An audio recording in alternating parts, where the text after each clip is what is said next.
Eternity's Shadow by E. Thomas Canton. Copyright 2024 E. Thomas Canton. All rights reserved. No part of this book may be reproduced or transmitted in any form or by any means, electronic or mechanical, including photocopy, recording, or by any information storage and retrieval system, without written consent from the publisher. Credits. Voices by MURF.com. Sound effects from www.freesoundslibrary.com. And additional sound effects from www.zapsplat.com and pixabay.com. Music by www.zapsplat.com and IB Audio.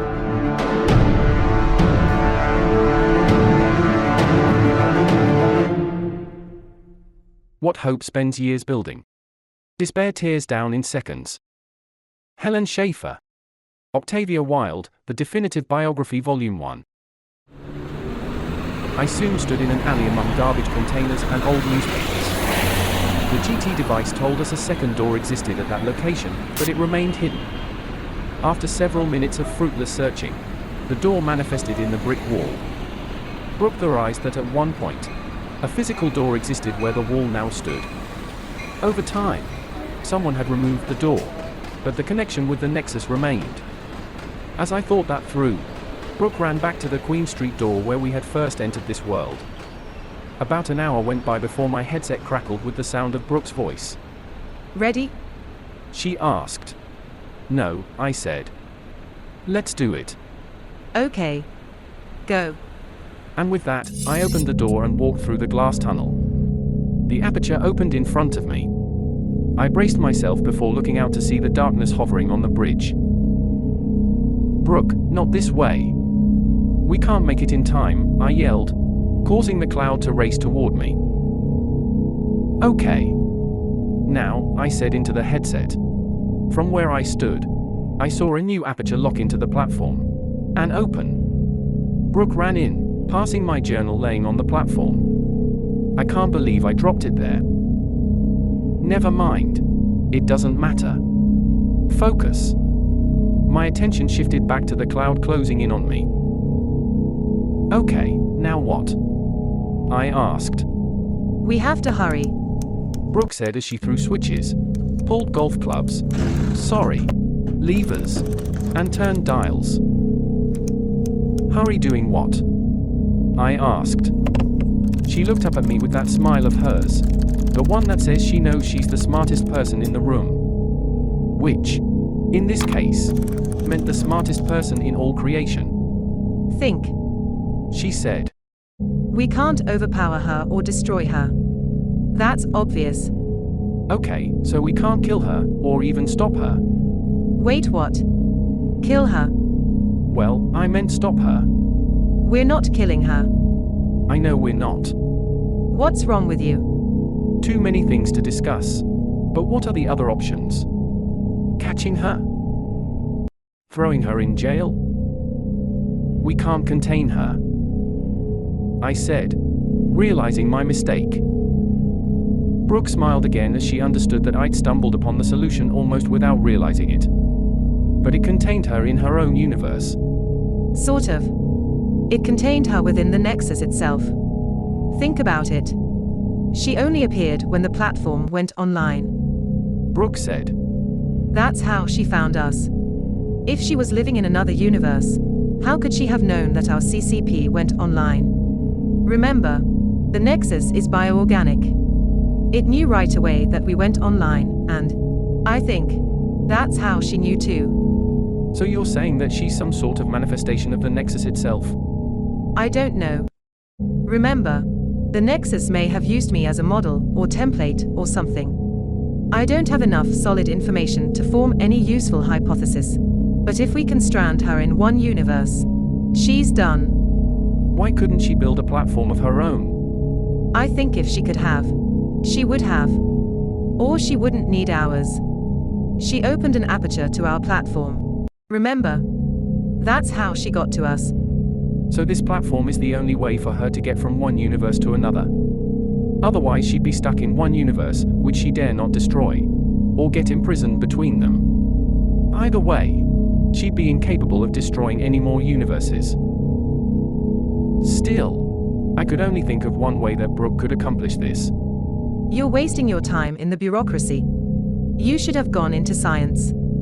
I'm not in the bureaucracy anymore. You might say I'm a minister without portfolio. Wait a minute. If she's using the platform to get from one universe to another, then how's she doing it?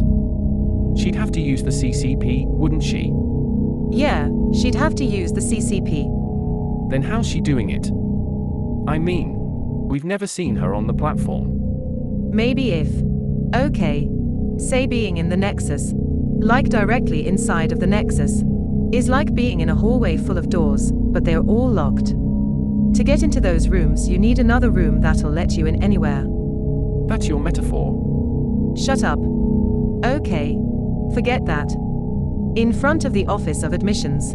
She stood inside the darkness. Right? Maybe she's using the Nexus as a portal to slip through. Like smoke seeping from one aperture to another without going through the CCP.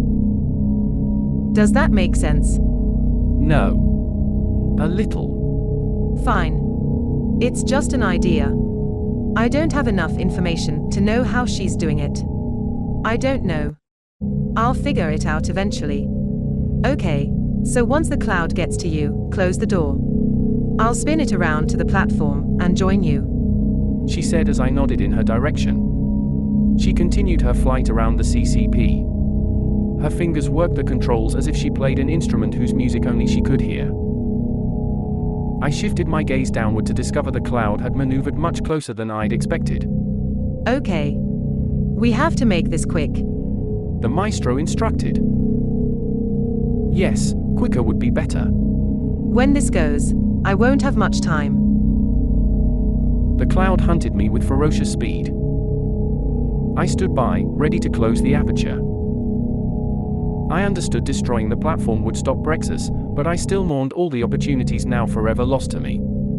The adventure of Virgin World sparked an eagerness in me I thought had died years ago. I don't remember the last time I looked forward to something. I'd always dreaded the drudgery of the work, and those fools of the bureaucracy. Brooke had done something I couldn't do for myself. Despite all the death and destruction we'd witnessed that day, she'd still given me something to live for.